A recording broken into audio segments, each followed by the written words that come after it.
नमस्कार, स्वागत है आपका अखंड गौरव न्यूज में। मैं हूं विनोद गुप्ता गौरव। आइए नजर डालते हैं आज की कुछ खास खबरों पर।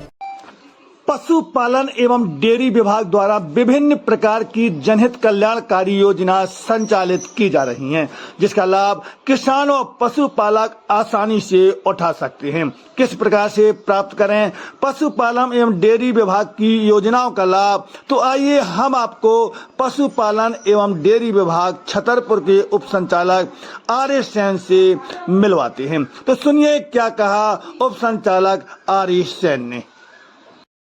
जी सर, आपका शुभ नाम? मेरा नाम डॉक्टर आर.एस. सेन है। मैं उप संचालक पशुपालन एवं डेयरी विभाग छतरपुर में पदस्थ हूँ। पशु चिकित्सा विभाग की क्या योजना चल रही है?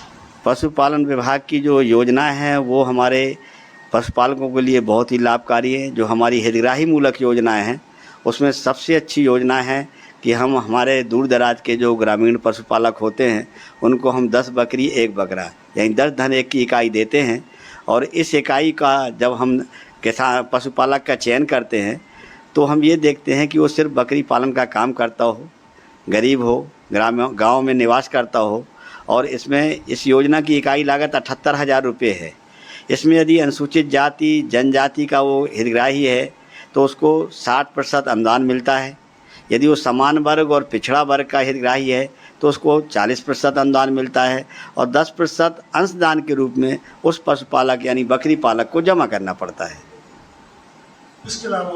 इसके अलावा हमारे विभाग की जो और महत्वपूर्ण योजनाएं हैं, जैसे आचार्य विद्यासागर योजना है।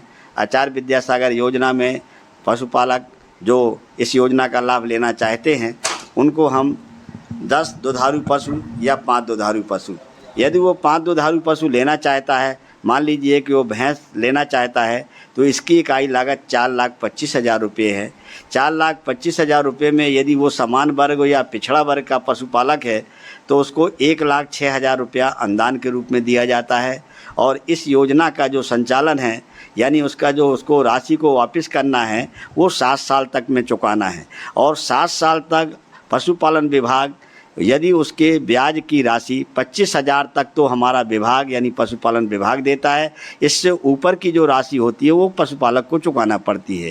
अनुदान कितना रहता है? इसमें अनुदान की जो पात्रता है वो हमारा जो पशुपालक यदि अनुसूचित जाति जनजाति का है तो उसको 1,12,000 रुपया यानी 4,25,000 में, और समान वर्ग और पिछड़ा वर्ग को 1,06,000 रुपया यानी 25% और 33% अनुदान की पात्रता उसको रहती है।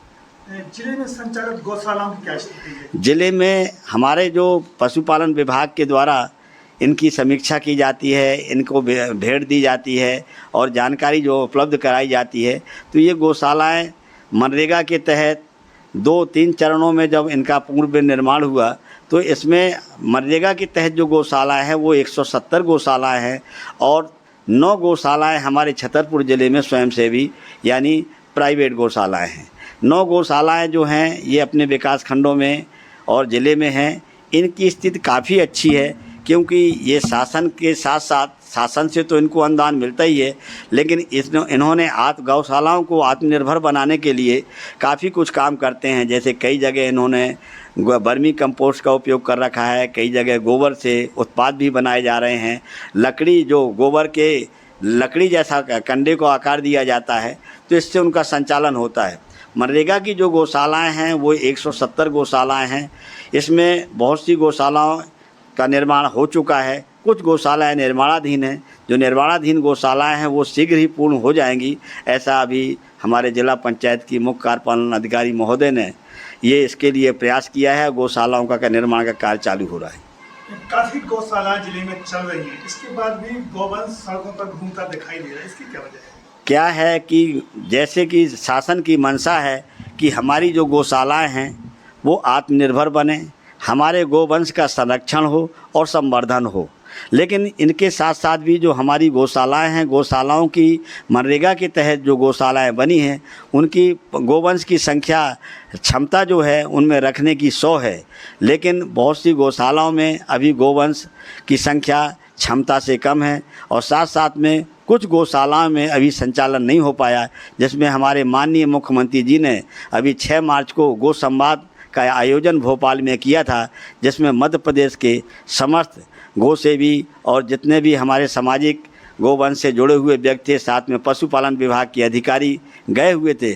उन्होंने संकल्प लिया है कि इस वर्ष कोई भी गोवंश सड़क में नहीं रहना चाहिए। इसके लिए जितना भी उन्हें प्रयास करना पड़े वो उन्होंने ये आश्वासन दिया है कि हम प्रयास करेंगे। साथ में जो गौशालाओं में जो गोवंश है उनकी अभी तक 20 रुपया प्रति पशु प्रतिदिन के हिसाब से दिया जाता था, जो माननीय मुख्यमंत्री जी ने उक्त दिनांक को घोषणा करके कहा है कि अब यह गोवंश को जो राशि है वो 40 रुपया दी जाएगी प्रतिदिन प्रति पशु। चैनल को सब्सक्राइब करें, वीडियो को लाइक कमेंट ज्यादा से ज्यादा शेयर करें। खास खबरों के लिए देखते रहिए अखंड गौरव न्यूज, साहस सच कहने का।